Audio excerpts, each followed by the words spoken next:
Hear you. You're Oh, on mute. can you There we hear me go. now? Fantastic. Showtime will let you know when you can begin. It looks like you can begin. You're recording. Hi, how you doing? Hey, Alex, how are you? I'm doing well. I just want to go ahead and jump right into it. You playing Frederick Douglass.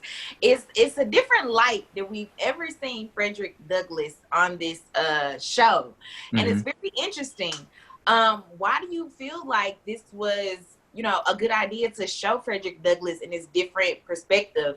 He was with women and drinking and everything like that. Yeah, I mean, I think here's the thing: we tend to, everybody does this. We do it super hard as Black people, right? We hold our heroes to a standard that's not human, and it's because we weren't allowed to have enough heroes to allow them to be human, right? So our heroes had to be superheroes because we didn't learn about enough of them. Right. And James McBride fundamentally rejects that definition of what a hero is, right? It says that heroes are people who did extraordinary things. Frederick Douglass's work and his writing was intentional and amazing. And he was also the most famous human in the world of his time, right? He was a rock star and he interacted with a lot of women. A good deal of his money that he raised came because he was a rock star, flirting with people. Frederick Douglass was getting his money any way that he could. You know what I'm saying? And it was for abolition. It was for the cause. And he was a brilliant writer. That is true. And what I think is so great about what McBride did in his book, and that was adapted into this series, is that the whole story is told through Onion's perspective. Onion, Right. who is not aware that he's living through a moment in history, he's just a teenager trying to trying to grow up, trying to like have dates, figure out what it is to be in love, all of these things, right? Yeah. And not get killed in the process. And so what was fun for me was getting to realize that I was playing Frederick Douglass as Onion sees him. Onion's never seen wealth before. This is the wealthy, he calls him king of the Negroes, right? That's what Right. Onion refers to Frederick Douglass as. It's, he's, has to look ridiculous to this kid. And so I got to play the Frederick Douglass that Onion sees, which allowed someone like Frederick Douglass, who, yes, brilliant, and was also allowed to be brilliant. We come in on him giving the Fourth of July speech, one of the greatest speeches ever given, in my opinion. And Yeah. then he is also allowed to be ridiculous in the ways that he would have been ridiculous to a 13-year-old who grew up on a plantation, right? The way that Douglas is interacting with wealth is totally foreign to someone like Onion. And so by having a perspective on him, I think it allows him to be more human and allows us to like better hear the sort of brilliant things that he was writing, right? We don't necessarily, sometimes it's hard to hear something from people who we put up on a pedestal. Right. It feels dead. So And then what's crazy that I had just learned about John Brown probably a couple of months ago because I did a junkie for the movie Emperor. And mm, that's when I first was introduced to John Brown. And that's when I really first started researching. And then when I saw this, I was like, oh, like, how the odds that I just found that about yeah, him.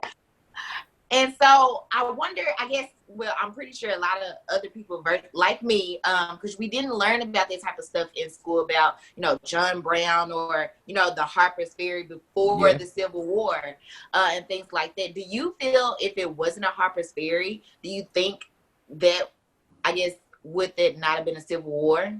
That's 100% what I think. And again, I didn't learn about Harper's Ferry until until I read McBride's book. Basically, like I knew of John Brown, but I didn't really know anything about him. I didn't know about him and Douglas's relationship. I didn't really know much about the mission other than that it was a mission.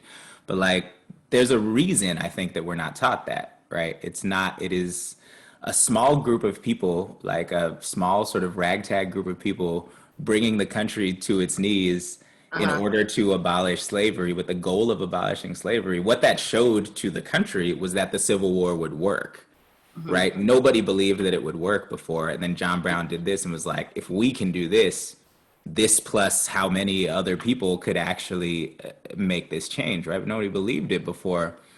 The reason I think that we are not taught that is because it shows us that it takes very few people to actually change the direction of the country if you believe it strong enough. And that's a Yeah. dangerous thing for status quo. It's a dangerous thing for a power structure that wants to maintain the same thing. So instead, we'd be like, the Civil War happened because Abraham Lincoln wanted to free the slaves, which is not true. Like, Right, That's, correct. that's not why that happened. But that is much more functional in order to keep us not questioning the party line. Right. And also I wanted to know, well, both in the other movie I watched when I was finding out about John Brown and then in this, I know Frederick Douglass was against them going to war. Do you think he was so against it more so, not that he didn't believe it would ignite, a rebellion, but more so because he knew they would lose and a lot of people would die? I think the latter. I think he did know they would lose. He's incredible. Frederick Douglass was an incredibly practical guy, right? And the other thing about it is I think, and I don't know, there's nothing to say that this is necessarily true, but in my take on Frederick Douglass, there was also a little bit of ego wrapped up in it because he knew he was not willing to die for this, And it is very clear that John Brown is willing to die. So like Douglass's mission was to live for the cause, right? And John Brown's mission was to serve God at all costs. And if it's my time to die, it's my time to die. And I think Douglass, and he writes about it later in his life after John Brown is dead, the reflection he writes about John Brown was, he says, I was willing to live to free the slaves. John Brown was willing to die for it. And he really respected that in hindsight, but I think at the time it scared him to death.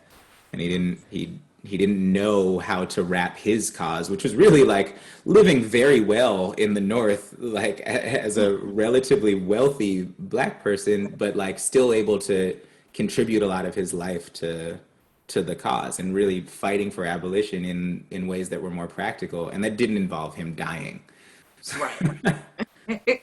Well, I appreciate you for speaking with me, and I really enjoyed the series. Thank you so much. I'm glad you liked it. Thank you. Bye. All right.